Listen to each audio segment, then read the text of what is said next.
Alright, so you've seen the video of me getting my exhaust done. Yeah, this nice pretty freaking manifold over here. Problem is, they stick out just a little too far for a V8 swap. Just the wrong angle, which sucks because I had to modify that mount, the bolt-in mounts. If you have the weld-in mounts, they'd probably work. If you ask me in the comments, I can post a link to them. They're just an Amazon one.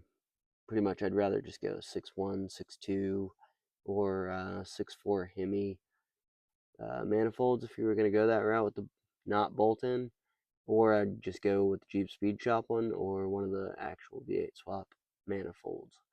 Well, problem one is it hits right there on the frame. It'll do either one side will be in and the other side won't be, which leads to where the motor mount won't sit inside of the motor mount. Those are loose right now, obviously. And that's because it's not fully seated. So, problem number one. Problem number two is the ABS manifold. Oh, actually, hold on. Solution to problem is going to be that guy right there. What really sucks is this was the one off of the motor. So, this will work. It's that part number. Hopefully you can read it. It's just off a 2014 C300, or, well, not a Chrysler 300, not a Mercedes. Hopefully you know that already. Alright. Not a problem, but upgrade. I actually have an intake. $45 on Amazon. It's like another 20 bucks. Problem number two I'm running into is power steering. I'm just going to get the PSC, but I need a little more money on that one. I'm going to get the PSC, reservoir, and pump.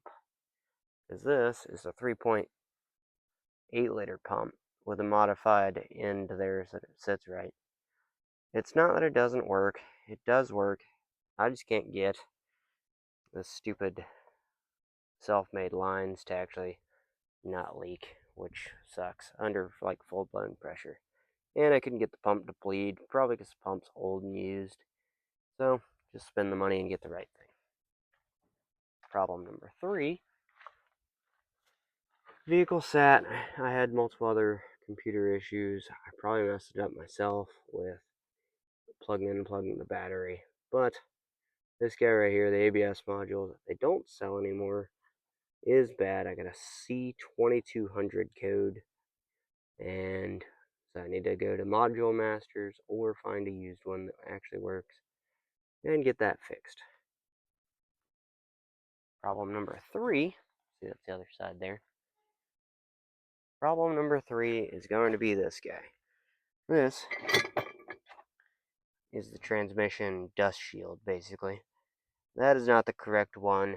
I was thinking it would work, but I was thinking about other things later on, like if I go through water. Oh, goodness. Oh, I'm dirty now. Oh, well. I'll live. It goes right here. Well, that leads us into problem number four. This right here is not the oil pan that I need. Or I just need to use some gasket maker right there. Regardless, pan has to go. This is the crappy, cheap Amazon one. So I'll probably just list that guy for sale. Take that guy back off. And go from there. Another modification that I did. Oh, wait. I'm stupid. Alright, let's go into this. Well, it's got to go back to the exhaust shop anyways, because I don't know what they were thinking. I did give them this. It was 300 bucks, but that doesn't jive for an O2 sensor. I was going to delete them, but if I move to California or if I want to sell this thing, I want it to be right. So I'm going to have the exhaust shop, just whenever they do this, I'm just going to go ahead and have them clock this entire thing a little bit more up so that it can be a proper angle and avoid the drive shaft hitting it. And then the other side, so both of these are just done. So they're going to have to reclock that. That's why I calculated about 250, 300 bucks just to fix this issue, which sucks. But oh well. It's only money, right? What I did fix, I got the transmission lines on, no problem. That was just Amazon ones. Where I had a problem with was up here in the front. This right here, if you can see it, was leaking. But then it comes down here and I could not get the right angle. They'd be in the way, they would hit the drag bar and all that stuff. Well, I just used a piece of hose. It's like a power steering equivalent hose that I got on Amazon. That does not leak anymore, finally. So that's good. And it's on there. It's good to go. I went ahead and just got a new power steering cooler too. So hopefully, once I can get everything bled, that doesn't leak. But if you can tell, ran them on there to the wire, to the hose rather, the hard hose. And it looks like it works. But if anybody has a better way of running this crankcase, I might just use more hose and go back around and come back just so that it actually fits, but kind of sucks. I think I'm on problem number 5.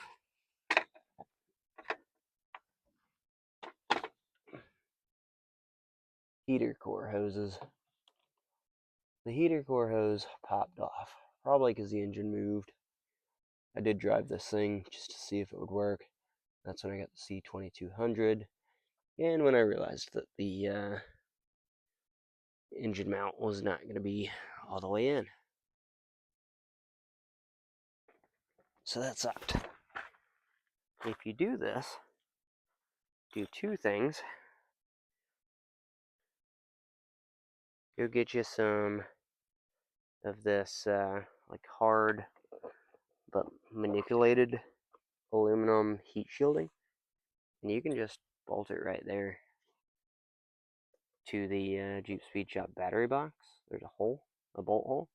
It holds it great, along with it holds the reservoir for the 3.6 alternator, or not alternator, radiator. And that's what I was thinking. Nothing hits the alternator, which is perfect. So, not the best. I'm going to get an actual one of these eventually, whenever this becomes less of a budget build and just starts working. I'll get more on it. And just a friendly reminder, if you're not driving it, don't have the battery connected. That's just a waste of battery. Yeah. Problem number 6. Transmission dipstick works great. Oil dipstick does not work great. It's not long enough. It doesn't even see it. That's the one from the build list, verified part number, everything, all of it for this dipstick tube specifically that I got. That was supposed to be the correct number, which is now basically JB welded in, so I can't really remove it. Doesn't work.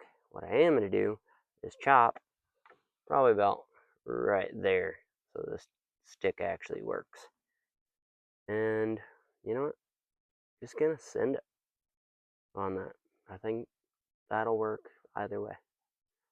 Well, hopefully this helped you guys in deciding on what not to do on a V8 swap.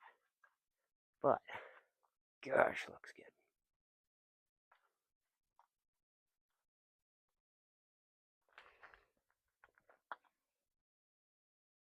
Well, cool. Watch my Harbor Freight jet review video. Alright, see you.